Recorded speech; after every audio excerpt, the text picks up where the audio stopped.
On this week's FAS TV, we're at the BeefTECH 25 event, organised by the Royal Northern Agricultural Society and hosted by Noel and Joanna Gray at Home Farm Kininmonth. The event gives us insight into the farm's successful beef finishing enterprise, which finishes 1,000 head of cattle annually. We learn more from Noel and Joanna about their enterprises, including cereals, finishing lambs and Saplinbrae Hotel and Lodges. We also hear from some of the event's key speakers as they discuss the challenges and opportunities currently facing the beef industry. With seminars, working demonstrations, over 100 trade stands, a farm tour and charity auction and stock judging, the event showcases the North East's beef industry. I'm Brian Ross, I'm Vice President at RNAS and co-convener of BeefTECH 25 along with Scott Mather. BeefTECH 25 is really a showcase of the beef industry. We are nod to the past but also a look to the future and try and address maybe some of the problems that farmers might be facing now and in the future. So the current issues facing beef farmers at the moment, one of them is lack of labour, lack of available labour, lack of affordable cattle. I mean, we all know there's a shortage in the industry at the moment. Big finishing area in Aberdeenshire, all the major abattoirs all pull out of this area. So beef is the main thing in Aberdeenshire. So RNAS is a charity organisation, Royal Northern Agricultural Society. We've been in the go for over 175 years. This foundation really hasn't changed over the years. It was set up to promote a bit of knowledge transfer through the industry. That foundations haven't changed through the years, and that's our aim for this event. So we have working demonstrations, so we feed our working demonstrations going on. We also have, as far as I know, the showcase the first autonomous tractor. We're also showcasing a green-on-green sprayer which uses artificial intelligence to recognise weeds and grassland and spray them out. We have a breed society tent. We've over 100 trade stands going to be here today. We've a seminar area sponsored by Virgin Banking, which is going to have an array of speakers from QMS to Clydesdale Bank speaking. So if there's one thing farmers could take away from today, it would be that the future is bright in the beef industry, and it'll be bright for the generations to come.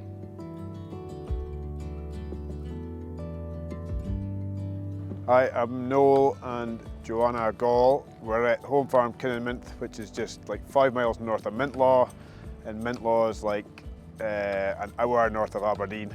We are hosting the Royal Northern's BeefTECH 25. So the cereals that we grow are mainly barley, which we would feed nearly all of it to our cattle.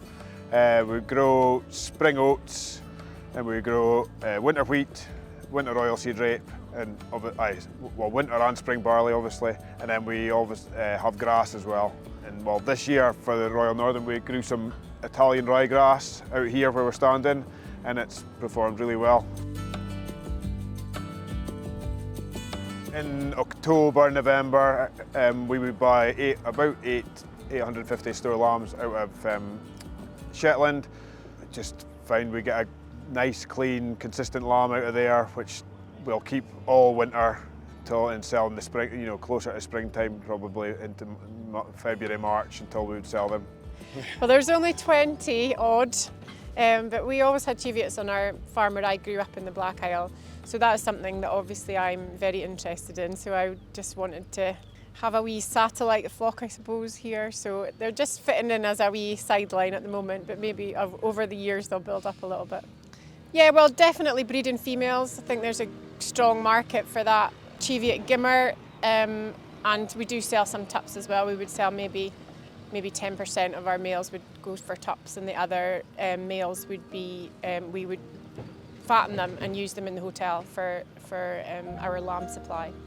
Well, we've had the hotel for 10 years now, and it was shut for a year before we started, so it was a big challenge at the beginning.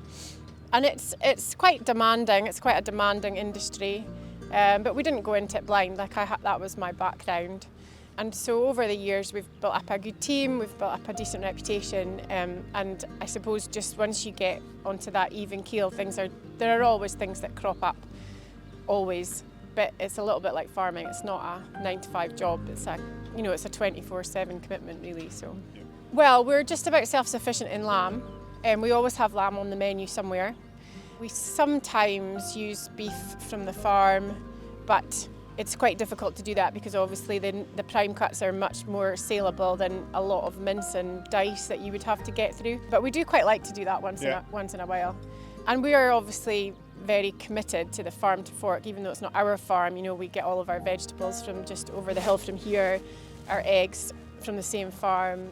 So we're always happy to support small businesses. Like we support a wee farm that's doing salad leaves and herbs and things just now near here. And fish is obviously a great product in this area as well. So we're definitely committed to all the food miles and all that sort of thing. One of the lessons that we would have learnt, I would say, from the hotel and crossover between the hotel and the farm is definitely resilience, and to be able to just meet different challenges and not get too stressed out about it if you can. And the more resourceful you can be and the more kind of able to fix things yourself, whether it's physically fix something or, like communication and relationships, is to be able to fix them, then you can succeed, hopefully. Known the RNAS for a long time, they've held lots of events around the area, so we know who they are, we know the people that are in there. And I suppose just over a year, more than a year ago, they asked us to do it, and we had quite a think about it, but decided it would be a good thing to do. I genuinely believe it is events like this need to happen for the industry wherever they are, and if it's happening in our area, then great. It's a good showpiece for the area.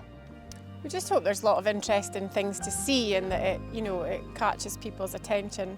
Well, with the committee, there's been a lot of thought gone into the seminars, so we hope that they're interesting and entertaining as well.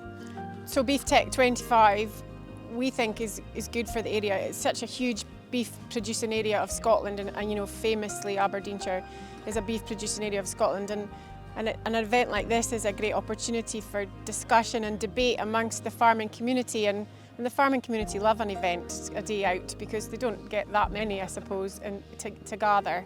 So hopefully it gives that opportunity, and there's good hospitality, and as well as interesting things to see. There's a lot of enjoyment as well.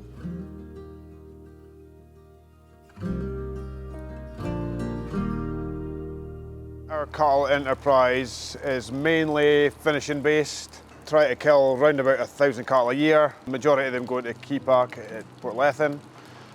We also run a 90 cow herd, suckler herd, which take all the calves to finishing as well. The finishing stuff, we would try our best to grow the majority of our own feed. So, the rations at the moment, straw, silage, barley, maize, syrup, pot ale syrup. There's also potatoes, tatties in it at the moment, and a mineral. And the cereals of that and the straw, obviously, and the silage, we want to grow ourselves all the time. Like anything we don't grow ourselves, we buy in, and then if we do sell any cereals, we'd probably buy in a replacement for like ton for ton. And there's a little bit more tatties in it at the moment because there seems to be more abundance of them at the moment. There's not a massive specific breed. Last year we killed 50% Anguses. I don't know if we'll do the same this year or not, but we're buying them from the whole length of Scotland. I've got East Comalegi buy them from Andy Ingram, mainly buys them, and he'll buy them for anywhere from Orkney to Carlisle, really. And most weeks we'll have cattle come home, and most weeks of the year we'll have cattle go away. It's kind of, in a way, tricky to take advantage of the beef trade when it goes up, because we're always buying as well, and we're always selling. So okay, you get the lift in the fat price, but we're also the same week we're getting generally a lift in the store price, which sometimes could even be more than the fat price. So it's tricky to know when you're actually getting the good bit until the time's passed to be honest, you know. But I think, well, I like for our business, we can run, it's a cash flow. We know every week we sell cattle, and we know every week we buy cattle, so we've got cash coming in all the time. And we never hit the top of the market, but we'd probably never, you know, it averages out all the time. I think health is a big thing for us, you know. Okay, we buy cattle from up and down the country, out of lots of different marts, but we have a robust vaccination programme that everything, no matter what it is that comes on the farm, gets a vaccination programme. For the event, we've been looking at some numbers for the tour and stuff, and it's pretty evident that it's working for us, like for mortality rates in our finishing cattle. And so that, you know, if you can keep them alive, it makes you resilient, like no matter what it is, if it's a sheep, a cow, a calf, a feeding beast, like. So if there's one piece of advice I would give, it would probably be try to keep it simple. Not having all your eggs in one basket is an old saying, but it's very true. When you've got cows, you're calving cows, and with finishing cattle as well, you're giving yourself different options on your margins and stuff like that. Yeah. If you're doing a bit of everything, it can become tricky to manage, but it does give you the options that you can slow one down and speed one up. And also it's complementary, isn't it? Like you're growing things to feed, or your sheep are obviously using up your grass in the winter and all these things. Yeah, I think we probably find that everything works as a whole. It's tricky to get if you want to do the numbers on one part of the business, it's quite tricky to find those numbers, but if you do the thing as a whole, we graze the cows on more marginal land, we grow the crops on the better land. Yeah, so you make the best of what you've got.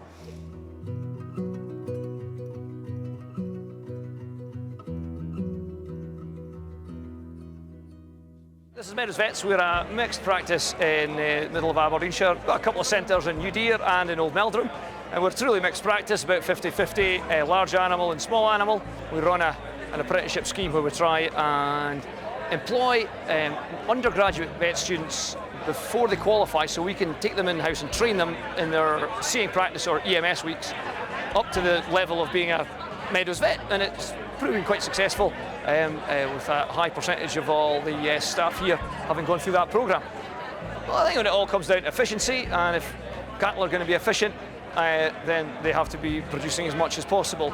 The greenhouse gas thing, basically, the carbon cycle means that as long as cows keep eating grass, it's fine. But as long as we have the same number of cows and we get more out of those cows, then I think that's exceptionally environmentally friendly. And so any argument like that, it comes down to efficiency, and getting more out of the same stock is the answer, whether it's economics or environmentally. So, and that's the key feature, and herd health, healthy animals are going to obviously produce more with whatever model you're using.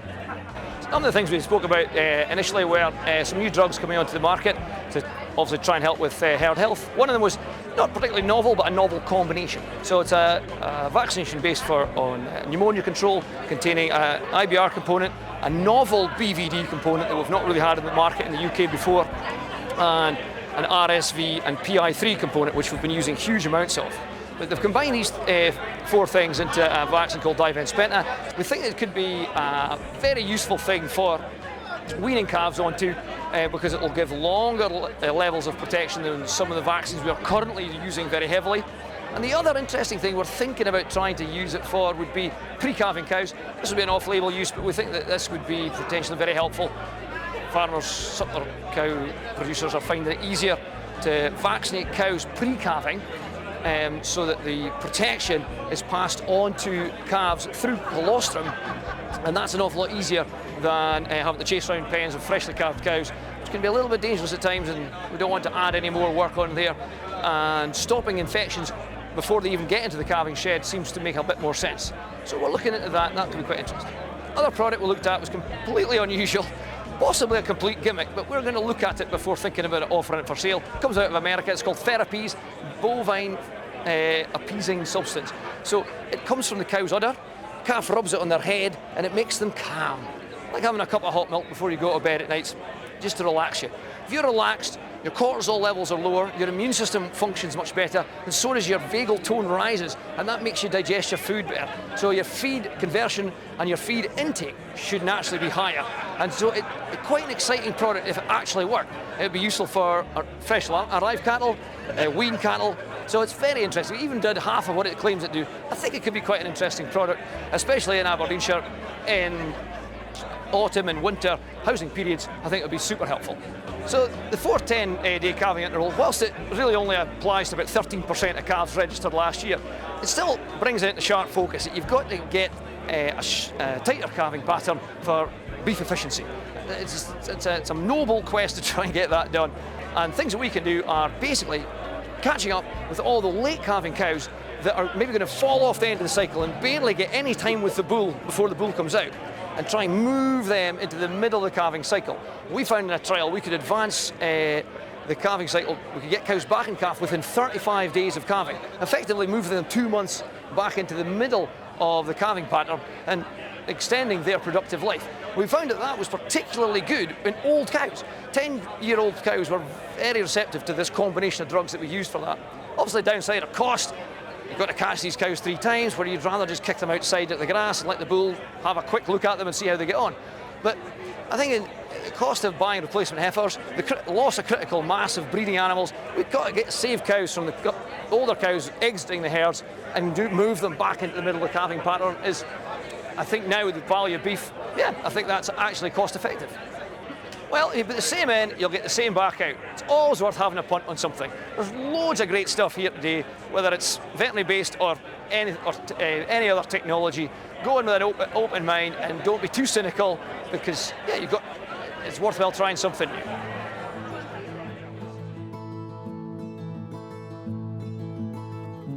Yes, I'm Scott Donaldson. I'm Group Director for H&H Group PLC, based in Carlisle.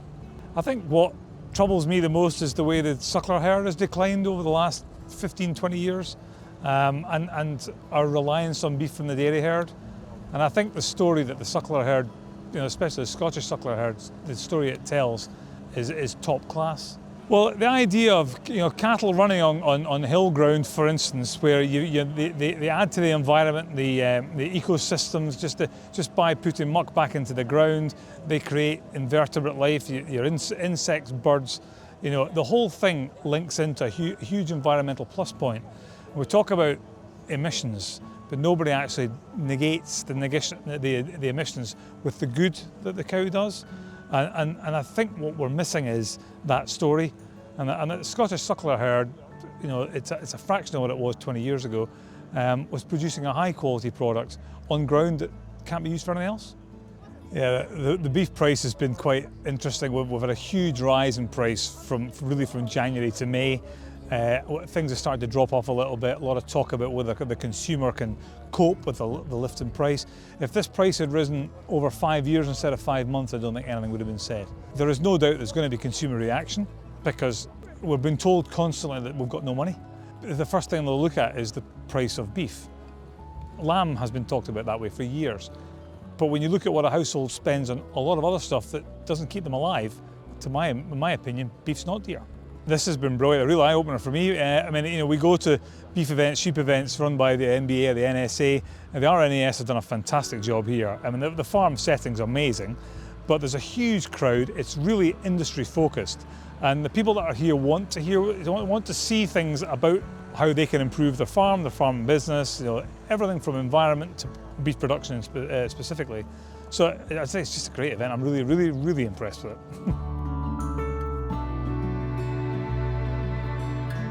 So I've come to BeefTECH today because it's a great opportunity to meet other beef breeders and understand the future of the beef industry and just mingle with folk and speak.